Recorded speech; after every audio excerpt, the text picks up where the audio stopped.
Hello viewers, welcome to Sarasu Samayal. Sarasu Samayalல இன்னைக்கு நம்ம வந்து சட்னி வெரைட்டிஸ் பார்க்க போறோம். இப்போ நான் ஈஸியா டிஃபனுக்கு என்னென்ன சட்னி அரைக்கலாம்னு இன்னைக்கு வந்து ஒரு 6 சட்னி உங்களுக்கு ரெடி பண்ணி காட்ட போறேன். அடுத்து வந்து இன்னும் கொஞ்சம் சட்னிஸ் எல்லாம் இருக்கு. அதெல்லாம் அடுத்து சொல்றேன். இன்னைக்கு வந்து ரொம்ப ஈஸியா பண்ற மாதிரி இருக்குது மட்டும் நான் சொல்றேன். இப்போ வந்து ஃபர்ஸ்ட் மல்லி சட்னி டிஃபனுக்கு எப்படி ரெடி பண்ணனும்னா மல்லி இலை வந்து பச்சையா எடுத்துக்கணும். உளுத்தம் பருப்பு கடலை பருப்பு சும்மா கொஞ்சம் போட்டுட்டு ஒரு 1/2 டீஸ்பூன் எண்ணெய் விட்டு அதை வறுத்து எடுத்து வச்சுக்கணும். அடுத்ததா பச்சை மிளகாய் அந்த சூட்லயே போட்டு பிரட்டி எடுத்து வச்சுக்கணும். காரத்துக்கு உங்களுக்கு தேவையான அளவு எடுத்துக்கங்க. புளி சும்மா கொஞ்சம் நான் இப்போ வந்து மல்லி இலை சும்மா ஒரு கைப்பிடி கூட இல்லை ரொம்ப கம்மியான அளவு எடுத்துருக்கேன். புளி கொஞ்சமாக எடுத்திருக்கேன். இதையுமே நீங்கள் வந்து இந்த புளியை வந்து தண்ணியில் நனைச்சி வச்சுருங்க. நனைச்சி வச்சிட்டிங்கன்னா சீக்கிரமாக அரைப்பட்டுரும். அடுத்ததான் இதுக்கு தேவையான அளவு தேங்காய் வந்து ஒரு கைப்பிடி அளவுக்கு கம்மியாக இருக்கிறதுக்கு வந்து இது வந்து 1 டேபிள் ஸ்பூன் அளவுக்கு தேங்காய் துருவல் நான் எடுத்திருக்கேன். இப்போ இதுக்கு நம்ம உப்பு போட்டுட்டு இந்த சட்னியை அரைச்சிருவோம். அடுத்ததாக என்ன சட்னிங்கிறத உங்களுக்கு சொல்லிடுறேன். இது வந்து கிரீன் சட்னின்னு சொல்லுவாங்க. இந்த கிரீன் சட்னி வந்து எல்லாமே பச்சையாங்க. இது வந்து சுகர் பேஷண்ட்டு எல்லாருமே டயபிட்டிஸ் எல்லாருமே இந்த சட்னி வந்து இட்லி தோசைக்கு நீங்கள் கோதுமை தோசைக்கு எல்லாத்துக்குமே எடுத்துக்கலாம். இப்போ நான் இது வந்து அளவு அதே மாதிரி கம்மியான அளவு தான் நான் எடுத்திருக்கேன். உங்களுக்கு எவ்வளோ தேவையோ அதுக்கு தகுந்த மாதிரி நீங்கள் எல்லா திங்ஸையும் நீங்கள் அதிகரிச்சுங்க. நான் வந்து மல்லி இலை இன்னைக்கு இந்த அளவுக்கு எடுத்திருக்கேன். தக்காளி ஒன்று, பூண்டு 2 பல், கருவேப்பிலை ஒரு 2 டீஸ்பூன் அளவு போட்டிருக்கேன். பெரிய வெங்காயம் ஒன்று எடுத்திருக்கேன். பச்சை மிளகாய் காரத்துக்கு தேவையான அளவு, இதுக்கும் தேவையான அளவு உப்பு. இந்த மாதிரி சட்னிஸ் எல்லாம் அரைக்கும் போது நம்ம வந்து கல் உப்பு போட்டால் தான் நல்ல டேஸ்ட் கொடுக்கும். குழம்புக்கு எல்லாத்துக்குமே நீங்கள் கல் உப்பு சேர்த்துக்கோங்க. 2வது ஓவர். அடுத்ததா இது வந்து பச்சை வெங்காய சட்னி. இந்த பச்சை வெங்காய சட்னிக்கு வந்து நான் சின்ன வெங்காயம் உரிச்சு வச்சுருக்கேன். காஞ்ச மிளகாய் 3 வச்சுருக்கேன். புளி சும்மா சின்ன பீஸ் எடுத்து வச்சுருக்கேன். இதையும் வந்து நான் ஆல்ரெடி தண்ணியில் நனைச்சி வச்சுருக்கேன். இதுக்கு தேவையான உப்பு சேர்த்துறேன். இப்போ இந்த சட்னியெல்லாம் வந்து அம்மி உங்கள் வீட்டில் இருந்துச்சுன்னா அம்மியில் அரைச்சா ரொம்ப டேஸ்ட்டாக இருக்கும். இல்லாத பட்சத்துக்கு நீங்கள் மிளகாயை வந்து தண்ணியில் ஒரு 1/2 hour முன்னாடியே ஊற வச்சுருங்க. ஊற வச்சுட்டு அரைச்சிங்கன்னா நல்லா அரைப்பட்டுரும். இதை அப்படியே பச்சையாக அரைச்சிட்டு நல்லெண்ணெய் ஊற்றி மிக்ஸ் பண்ணி சாப்பிட்டா இட்லி தோசைக்கு நல்லாயிருக்கும். அடுத்ததாக இது வந்து ரொம்ப very easy and simple chutney. ரொம்ப சுருக்குன்னு காரசாரமாக சாப்பிட்றவங்களுக்காக இது எப்படி பண்ணணும்னா நான் இப்போ உங்களுக்கு ஃபஸ்ட்டு இது பண்ணி காட்டிடுறேன். இப்போ இந்த பூண்டு ஒரு 6 பல் எடுத்திருக்கேன்.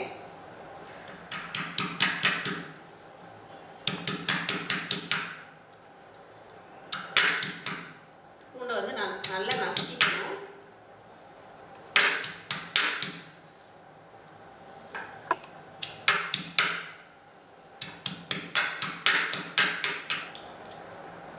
இப்போ இந்த பூண்டு வந்து நான் ரொம்ப நைஸாக இல்லாமல் சும்மா ஒன்றும் பாதியமாக அரைச்சி எடுத்து வச்சுருக்கேன். நல்லா தட்டிட்டேன். இப்போ இதுக்கு தேவையான அளவு சாம்பார் தூள் போட்டுக்கிறோம்.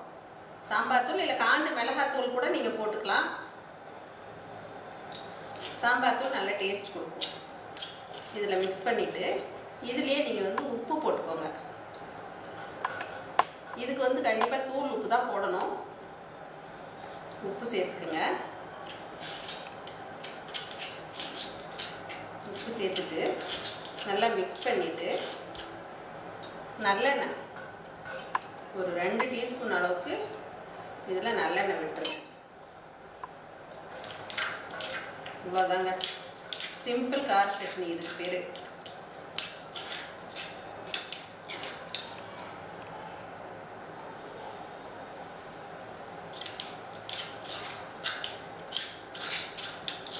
காரம் உங்களுக்கு எந்த அளவுக்கு தேவையோ அந்த அளவு மிக்ஸ் பண்ணிக்கோங்க. இப்போ அடுத்த சட்னிக்கு போவோம். அடுத்ததாக தக்காளி சட்னி. இந்த தக்காளி சட்னிக்கு தேவையானது வந்து தக்காளி, பூண்டு, காஞ்ச மிளகாய். நான் இப்போ 3 தக்காளி எடுத்திருக்கேன். ஒரு 6-7 பல் பூண்டு எடுத்திருக்கேன். தேவையான அளவு காஞ்ச மிளகாய் எடுத்திருக்கேன்.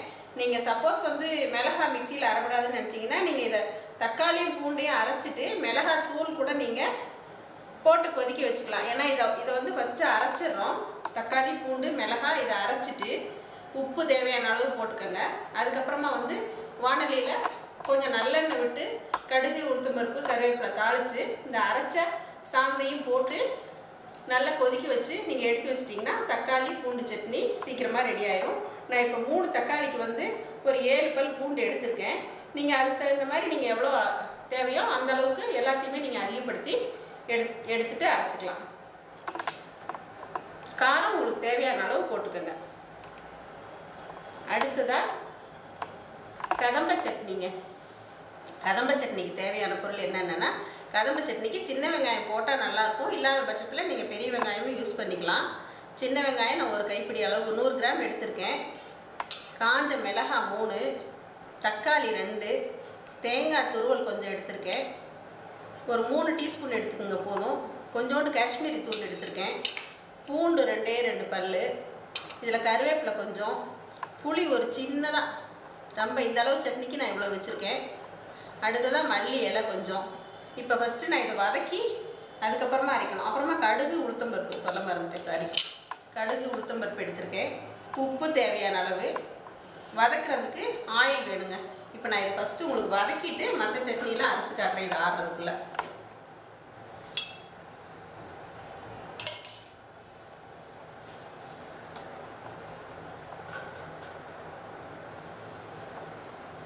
தேவையான அளவு நல்லெண்ணெய் ஊற்றிருக்கேன். இதுக்கு உளுத்தப்பருப்பு கடலைப்பருப்பு சேர்த்துடுறேன். இது வறுபட்ட உடனே அடுத்ததாக மிளகாயை சேர்த்துக்கலாம்.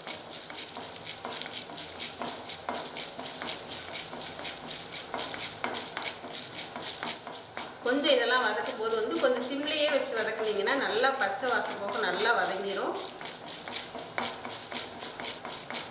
இப்போ பாருங்கள், உளுத்தம்பருப்பு கடலைப்பருப்பு நல்லா செவந்துருச்சு கருகாமல். அடுத்ததாக இப்போ காஞ்ச மிளகாய் இதையுமே கிள்ளி போட்டிங்கன்னா சீக்கிரமாக அரைப்பட்டுரும். அடுத்ததாக நான் இப்போ சின்ன வெங்காயம் சேர்த்துட்டேன்.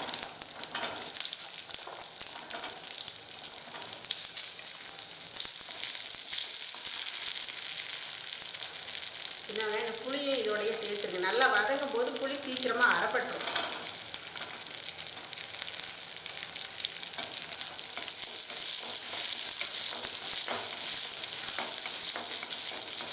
இந்த சின்ன வெங்காயம் வதங்கும் போதே இப்போ நம்ம இந்த தக்காளியும் இதில் சேர்த்துடலாம்.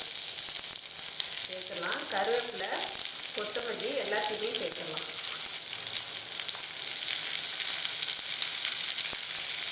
சேர்த்துட்டு இதுக்கு தேவையான அளவு உப்பு இதுலேயே போட்டுட்டா சீக்கிரமாக வெங்காயம் வதங்கிடும். சட்னிக்கெல்லாம் வதக்கும் போது உப்பு போட்டிங்கன்னா சீக்கிரமாக வதங்கிடும்.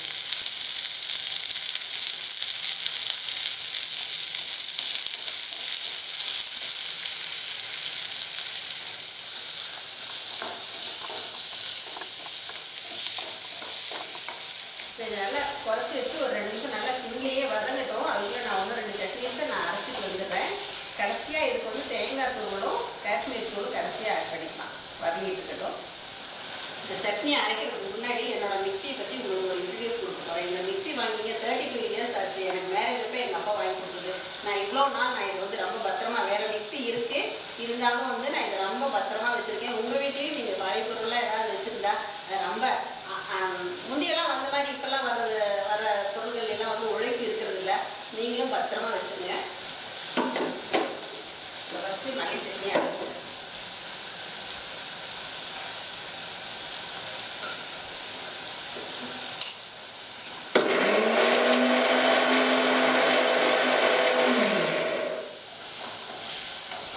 இது நல்லா வதங்கிடுச்சு.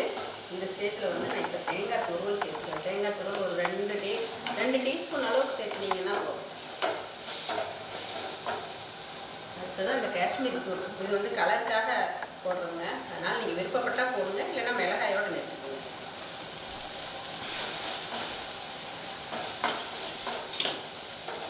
இதையும் ஒரு கட்டி இப்போ அடுப்பை நிப்பாட்டிட்டு இது ஒரு 5 நிமிஷம் ஆறட்டும். அப்புறமா இப்போ நான் எல்லா சட்னியுமே அரைச்சிட்டேங்க. இன்னொரு தடவை ரிப்பீட்டாக ஒரு நிமிஷத்தில் சொல்லி முடிச்சிடுறேன். பூண்டு ஒரு 6-7 பல் எடுத்துங்க. சாம்பார் தூள் போட்டுக்குங்க. உப்பு போட்டுக்குங்க. நல்லா போட்டு நசுக்கிட்டு நல்லெண்ணெய் ஊற்றி மிக்ஸ் பண்ணி வச்சுக்கோங்க. மறுபடியும் கொஞ்சம் சாப்பிட்றப்ப இன்னும் கொஞ்சம் ஆயில் இதில் விட்டு சாப்பிட்டிங்கன்னா ரொம்ப நல்லாயிருக்கும். இந்த சட்னி காரசாரமாக தோசைக்கு நல்லாயிருக்கும். அடுத்ததாக பச்சை வெங்காய சட்னி. பச்சை வெங்காயம், காஞ்ச மிளகாய், புளி, உப்பு, இவ்வளோதாங்க. பச்சையாக அப்படியே அரைச்சி வச்சுருக்கேன். உங்களுக்கு பச்சையாக பிடிக்காதுன்னா நீங்கள் இது வந்து கடுகு உளுத்தம்பருப்பு போட்டு வதக்கி கூட எடுத்துக்கோங்க. அடுத்ததாக க்ரீன் சட்னிங்க. இது வந்து டயட்டில் இருக்கவங்க யார் வேணால் எல்லாருமே சாப்பிட்லாம். பச்சையாக சாப்பிட்றதுனால இதோட சத்துக்கள் நமக்கு நேரடியாக கிடைக்கும். அதனால் எல்லாமே நீங்களும் இதை வந்து ட்ரை பண்ணி பாருங்கள். பச்சை மிளகாய், பூண்டு, தக்காளி, பெரிய வெங்காயம், கருவேப்பிலை, கொத்தமல்லி, உப்பு, இவ்வளோதாங்க இதுக்கு. அடுத்ததாக தக்காளி வெங்காய சட்னி, அதான் நான் உங்களுக்கு வதக்கி காட்டினேன் இல்லையா, அந்த திங்ஸ் எல்லாம் போட்டு இந்த கதம்ப சட்னி நீங்கள் அரைச்சிருங்க. அடுத்ததாக கொத்தமல்லி சட்னி டிஃபனுக்கு இப்போ நான் அரைச்சிருக்கேன். சாப்பாட்டுக்கு பண்ணுறதுனா அது வேறு மாதிரி அரைக்கணும், நான் அதை இன்னொரு நாள் சொல்லித்தரேன். இந்த கொத்தமல்லி சட்னி வந்து லேசாக உளுத்தம்பருப்பு மட்டும் 1 டீஸ்பூன் போட்டு வறுத்துட்டு பச்சை மிளகாய் அந்த சூட்லேயே போட்டு பிரட்டிடுங்க. கொத்தமல்லி தலையை அந்த சூட்லேயே அடுப்பு நிப்பாட்டிட்டு பிரட்டிட்டு உப்பு போட்டு அரைச்சிருங்க. இவ்வளோதான் மல்லி சட்னி. இப்போ இது வந்து பூண்டு சட்னி. பூண்டு, தக்காளி, காஞ்ச மிளகாய் போட்டு அரைச்சிக்குங்க. காஞ்ச மிளகாய் நீங்கள் அரைப்படாதுன்னு ஃபீல் பண்ணிங்கன்னா மிளகாத்தூள் சேர்த்துக்கலாம். அரைச்சதை கடுகு, உளுத்தம்பருப்பு, கருவேப்பிலை போட்டு தாளிச்சிட்டு இந்த அரைச்ச பேஸ்ட்டையும் கூட போட்டு நமக்கு எந்த அளவு கன்சிஸ்டன்சி வேணுமோ அந்த அளவு கொதிக்க வச்சு பச்சை வாசம் போக கொஞ்சம் மேலாப்பில் நல்லெண்ணெய் விட்டு இறக்கி வச்சுருங்க. இதுதான் தக்காளி பூண்டு சட்னி. இது எல்லாமே டிஃபனுக்கு ரொம்ப நல்லாயிருக்கும். இன்னும் நிறைய சட்னிஸ் நான் உங்களுக்கு கற்றுக் கொடுக்குறேன். இதை நீங்கள் எல்லோரும் ட்ரை பண்ணி பார்த்துட்டு இந்த சட்னி வெரைட்டிஸ்லாம் எப்படி இருக்குன்னு எனக்கு கமெண்ட் சொல்லுங்கள். இப்போ இதில் வந்து இப்போ எதுக்கு ஆயில் விடணும்னா இதுக்கு மட்டும் இந்த பச்சை வெங்காய சட்னிக்கு மட்டும் ஆயில் விட்டுக்கலாம். அதேமாரி இந்த தக்காளி சட்னி, பூண்டு சட்னிக்கும் கொஞ்சம் ஆயில் விட்டு சாப்பிட்டிங்கன்னா நல்லாயிருக்கும்.